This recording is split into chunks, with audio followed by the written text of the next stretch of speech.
It's just fantastic. Captain's log, subdates 21106.9. All isocubes have been refitted with updated bedding in keeping with subfleet standards. For a mattress, they have a block of sawdust encased in concrete, used Playboy magazines for quilts with only the articles written in Arabic, and an empty ketchup bottle for a pillow.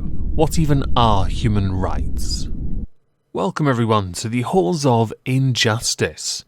Today we have inmate number 049, whose full name is Glenis Dionico Codova Lopez.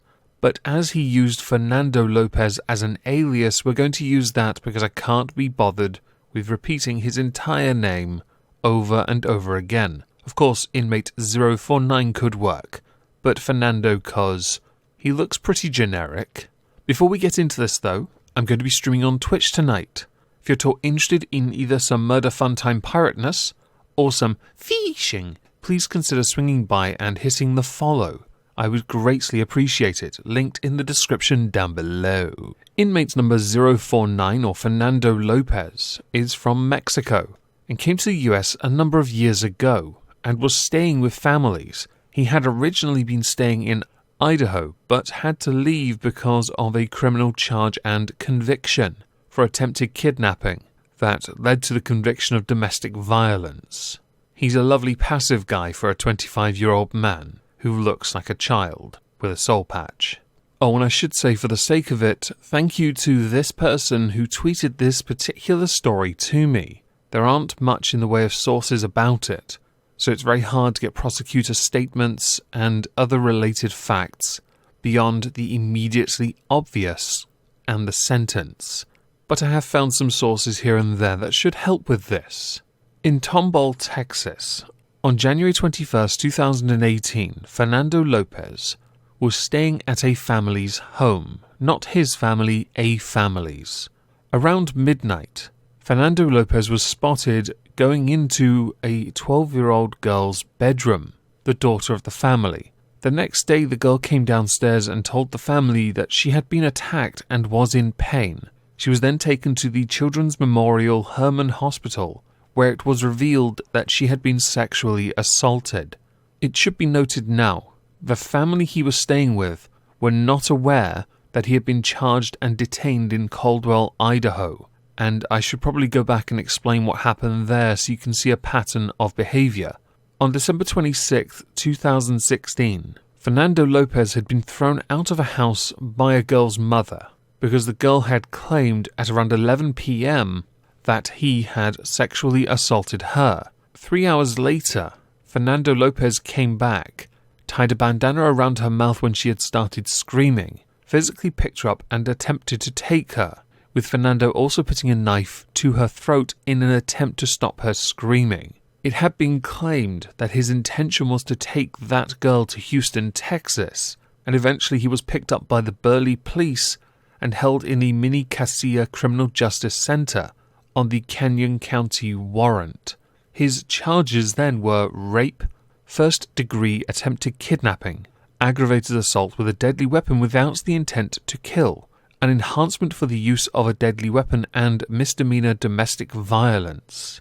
In an interview with the police, he admitted to having sex with a girl when she did not want to, but he refused to use the word rape. So back to the current year investigation. Upon being arrested, the police realized he wasn't called Fernando Lopez, so the first task for the Division of Sexual Crimes was to find his true identity, and upon doing so, they were then able to find out he had faced similar criminal proceedings in the Harris County Jail. Somewhat interestingly, this all happened 2 years ago.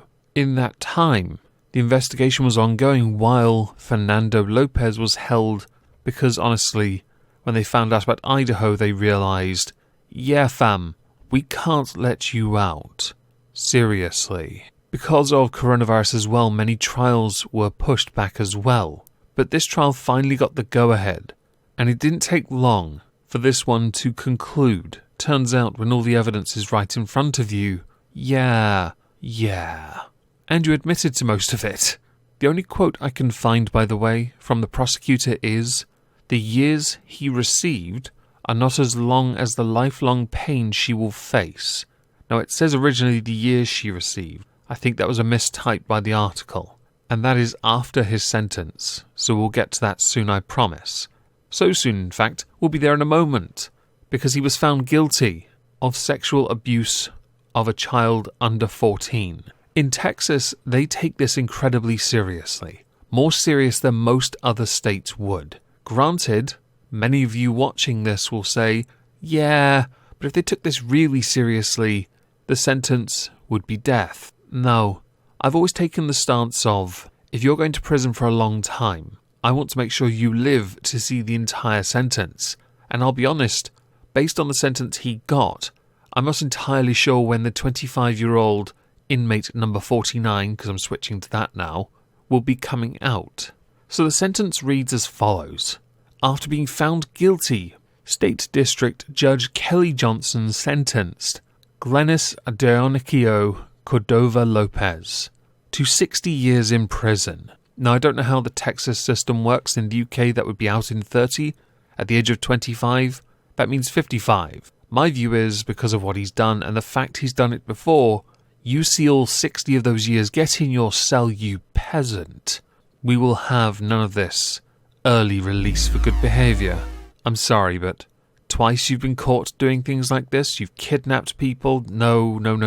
You go in your cell and you stay there. After sentencing, DA Kim Ogg, OGG, said, I want to thank the first Harris County jury since COVID began for showing up, listening to the testimony, reviewing all the evidence and finding a sexual predator guilty. I am glad his victim knows that she was believed and that he will serve a long prison sentence for his crimes against her. The 60 years he received is still not as long as the lifetime pain she will face as a result of his brutality. The right to a jury trial is fundamental to American criminal justice. Our judges in Harris County worked hard to ensure a safe experience for those who answered jury service during this pandemic. Continuing by talking about, how important it is to have judges, jury, and safety as well in the circumstances. For me, 60 years is a brutal sentence, because by then he'll be 85. There isn't a guarantee he'll ever live that long in the first place. And it becomes even more of a 50-50, not just because of whether or not his own longevity will go that far, but also because of the hierarchy in prisons. If he was in one of my ISO cubes, we could guarantee he'll be 85 when he leaves. He could have a heart attack, but don't worry, we'll keep him in a state of constant heart attack until he's 85 and he leaves. Then good luck to you. Because we're dicks, and we're okay with that. With this case, I'd love to know what you all think. It does paint a damning statement about certain types of people who think they can just take from people. Please do let me know in the comments down below. If I don't see you on Twitch, have a fantastic Tuesday. Thank you all for listening.